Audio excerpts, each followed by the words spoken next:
राजन साळवी, आपला पराभव हा निव्वळ आकड्यांचा खेळ नव्हता, तर तो होता जनतेच्या रोषाचा निकाल.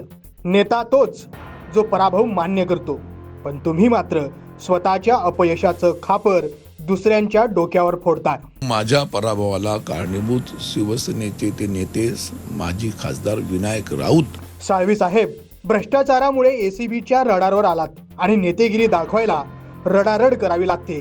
ही कसली शान? मोजमापाच्या लिलावाच्या पद्धतीने आज मोजणी केल्याची दुःख मला या ठिकाणी आहे. माझ्या डोळ्यामध्ये आज अश्रू आहेत की ज्या पद्धतीने मला हा मानसिक त्रास दिला जातोय.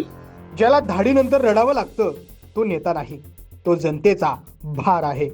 बरं, वर्षानुवर्ष नेता म्हणून काम काहीच नाही.